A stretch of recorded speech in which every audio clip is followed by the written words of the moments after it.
For those of you that are unaware, there was a YCS this past weekend, and insert your memes of YCS not being streamed in the year 2026. But yes, in fact, this YCS in Canada has not been streamed as per usual. They never really stream Canadian YCSs. I don't know what the reason for that is. It must have some logistical reasons to it, but it's always kind of sad when it happens. That Canadian YCSs don't get streamed, but there was one, and we are going to take a look at some of the results now. The event was won, or at least, I mean, there was two YCSs. There was a advanced format YCS and a Genesis YCS, and we're going to take a quick look at the results from both. The only thing that they were able to provide this time around was some written coverage, which, you know, this is some real what's it called, OG stuff, you know, written feature matches and such. Really throws you back into the early 2010s with this kind of coverage. But I mean, better than nothing, I suppose. Better than nothing. Still, the tournament results are also compiled here on Yugioh Pro Deck, so that is where we are going to take a quick look at the overall breakdown. I will say I'm not quite as excited for this one because it's kind of like the format is kind of getting to an end. I feel like there is still some interesting developments though, so we'll still take a look at it.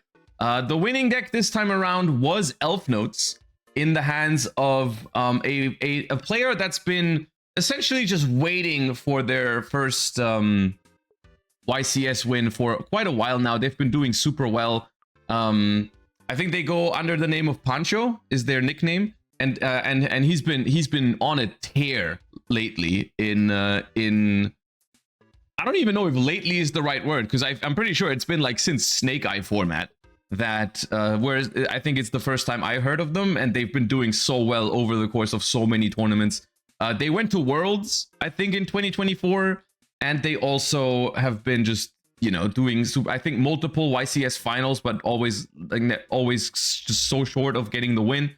And so, honestly, it's really cool to see that, you know, you can say about Yu-Gi-Oh whatever you want in terms of, like, you know, what direction the game is going or what.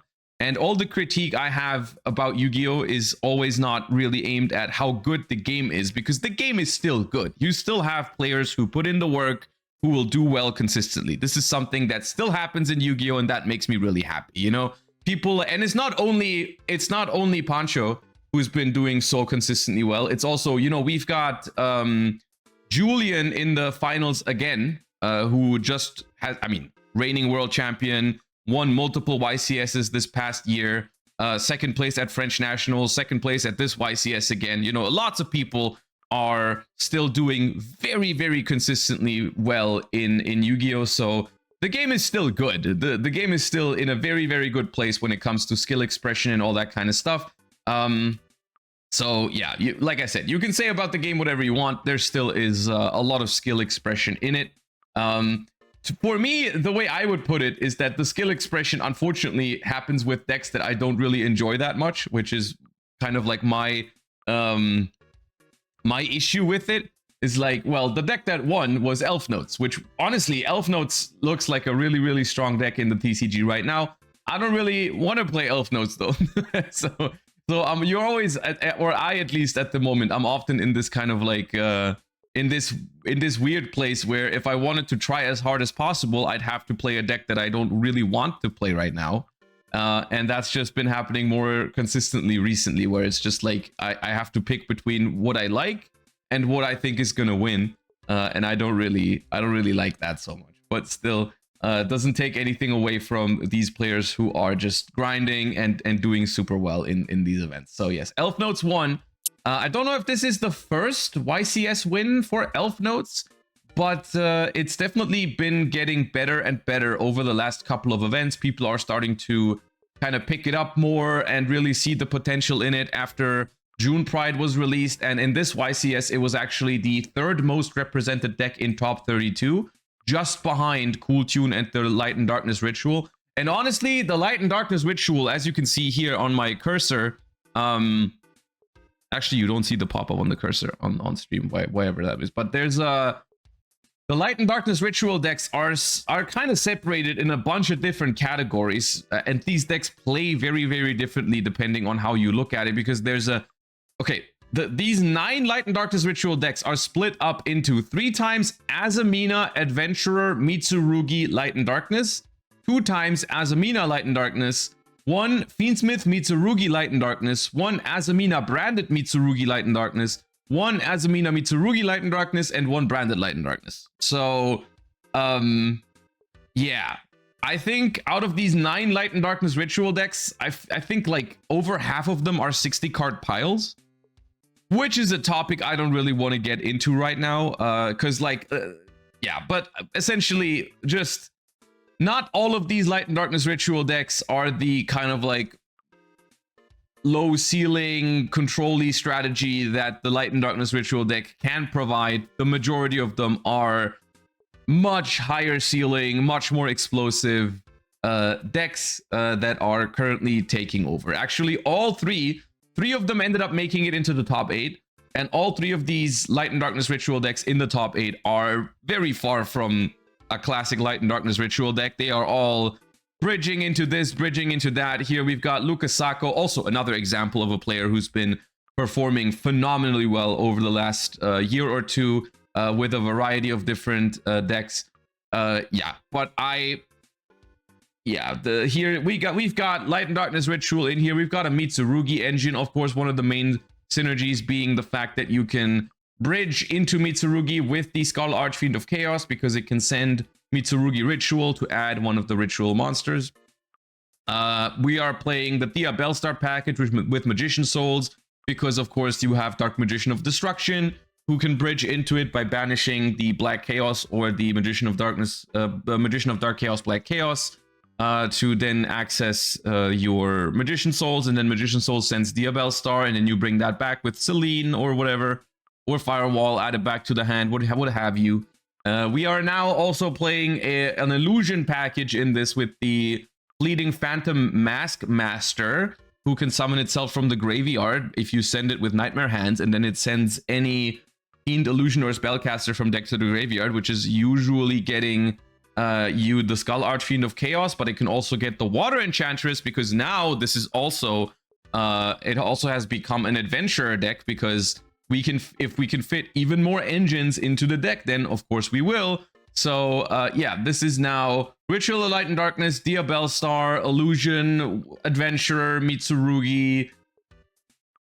Yeah, I don't really feel like getting into it too much, because yeah, something needs to be done about this, is all I'm saying. Something needs to be done about this. And then the winning deck here, we've got Elfnotes. As you would essentially expect, there's a couple of very interesting choices here. One of my favorite things about this list is the fact that it's including Phaedralis Harmonia with the Luluva Lilith, so that we can access Dogmatica Ecclesia going second. I think that's a pretty cool thing. I've been doing that in other decks as well. I think that is kind of cool, because that is essentially how you can turn Phaedralis Harmonia into a card that lets you win sort of like grind games, force the opponent into half boards, and then play into it with a level 11 synchro of choice. In this case, it's the Stormbane Dragon, the Storbim, plus access to the Fallen and the Virtuous, which is pretty cool. People have also pointed out the fact that this plays Arcanite Magician, which is pretty cool.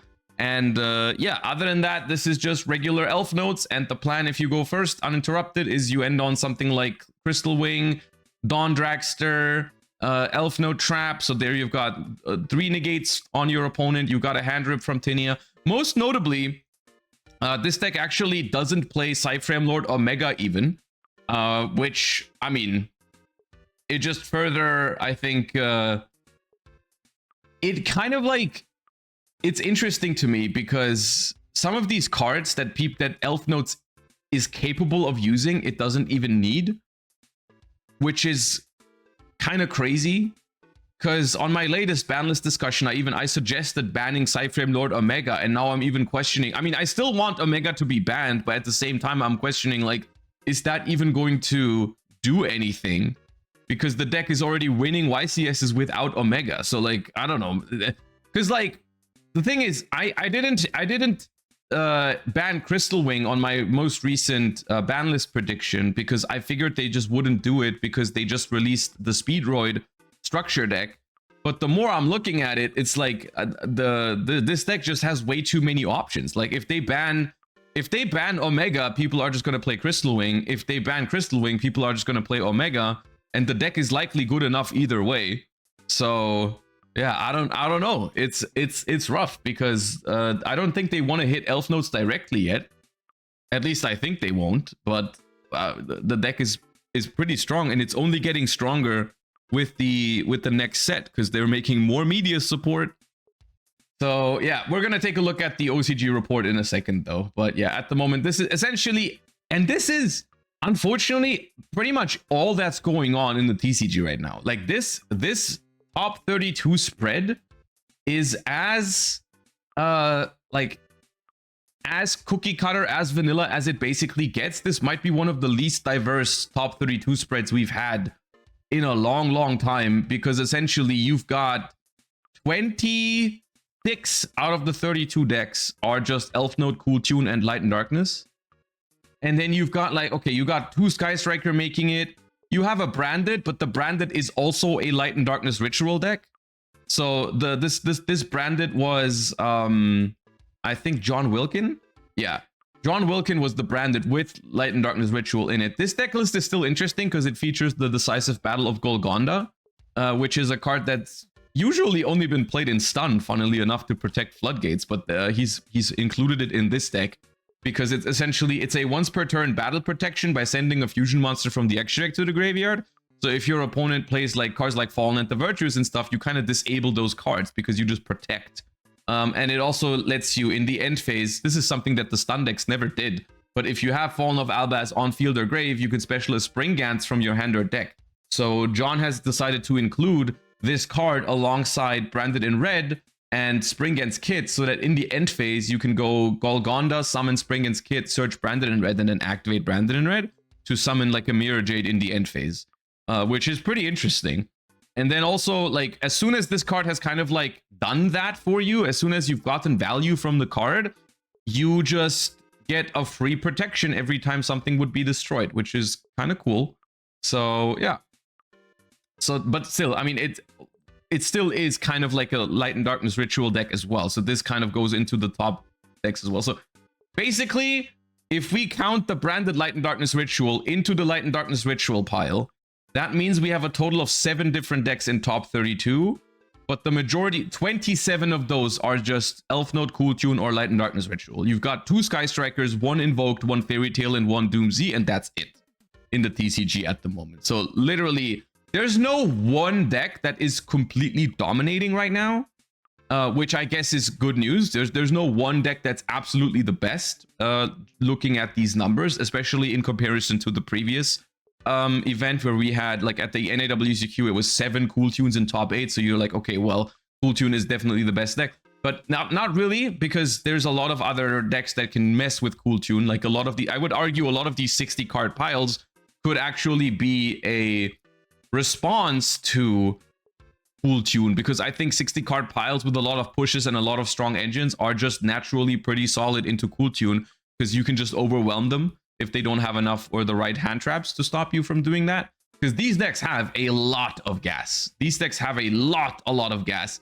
I played against 2 of these 60 card Mitsurugi Light and Darkness Ritual decks at the European Championship as well. I did beat them, but I did notice that it was very difficult because their ceiling was so high. And luckily I did go first against them, because going second, it would not have been much of a game. But because I went first, it was actually 2 very challenging and interesting games. But yeah, they play through a lot. They really play through a lot. Yeah, and that brings me to maybe a comparison to the other format that's been played at YCS Montreal, because I saw some people making fun of Genesis format once again. They love making fun of Genesis format because Blitzclick took 4 spots in top 8 for Genesis again, and also won the event, right? And so people naturally, because Blitzclick was already the best deck in Genesis format previously, people said like, oh, Genesis is just the same thing. You know, there's no diversity in Genesis. It's not as balanced as people think it is, and that is that because they did an update and Blitzkrieg is still on top. But I do want to quickly. I'm just gonna switch tabs here with the top 32 overview. Okay, I'm just gonna switch tabs and you tell me if you notice something. All right. If we just take one moment to look past the fact that Blitzkrieg won the event, is there something else? Is there maybe something else that no difference? No, just as balanced, just as diverse as the advanced constructed format? No one noticing the fact that we've got 1 2 3 4 5 6 7 8 12 16 19 different decks in top 32. That's not something that we notice when we look at what's happening in Genesis format. The fact that we've got Magnet Warrior, Red Dragon, Archfiend, Hecahans, Fire King, Madolche, Sacred Beast, Doomsday, Unchained, Mimighoul, Dark Lord, Branded, Exosister, all that in top 32. No, pretty much the same, right? Pretty much the same level of balancing, I would say. Very good point. Yeah, anyways, Blitzkrieg still good deck in Genesis format. They didn't kill it on the latest update. It still remained very strong, even though the numbers for it have gone down significantly. We had 6 in top 32, which is you know, in the advanced constructed format, we had 3 decks that had a higher representation in top 32 alone than Blitzkrieg had in Genesis format. I don't know. But yes, Blitzkrieg is still a good deck. That is definitely very true. Also, something I'm just now noticing, this is, I didn't originally plan to talk about this, but I just noticed it while going back and forth between the two. The prices in Genesis. Look at the card prices here on the right for advanced constructed format. And then look at that. And I guess the main, like, here's the thing. The pricing difference does not mean the format is better in terms of how like balanced, or the gameplay is not necessarily better just because it's cheaper. But it is kind of a factor, you know, like these decks are cheaper than advanced format decks by like a factor of 5x or something. I'm pretty sure the winning deck in Genesis, $150, is cheaper than every single deck here in advanced constructed format. The only one that's close is Invoked, which was, there was one Invoked in top 32 for $160. Yeah, it's really, it's what happens when you introduce the high cost staples. Like the majority, here's the thing, Yu-Gi-Oh has gotten better with reprinting and stuff like that. But the thing is, like right now, it's Fedralis Harmonia at over $70 and Pot of Sloth for $60 that are doing the majority of the damage here to the prices, right? It's just those 2 cards alone. If your deck plays a playset of both, you're looking at, I mean, over $400 for those 6 cards in your deck, yeah. But yeah, anyways, I personally, I just like, mentally, I'm moving closer and closer to Genesis format right now. In terms of essentially everything. If the next ban list is not gonna do something about this, and mainly the non-engine and the power level of decks in the game and the bridging that's going on, I feel like I might just focus more on Genesis for YCS Paris and YCS Bologna. Just because, not because of the card prices or because of the deck diversity, but because of the actual gameplay and balancing that I experience over there. It's just something I vibe with more. And once again, I want to repeat that I don't think this format is bad. I don't think Yu-Gi-Oh is like losing its skill or anything like that. That is not my point. You still see the best players in the world right now performing consistently. It's just that I think I would enjoy this more.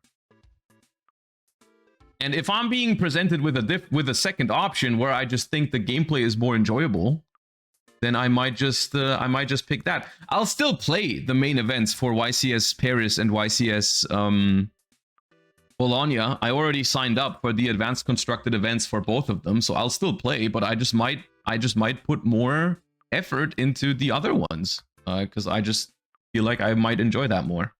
I don't know.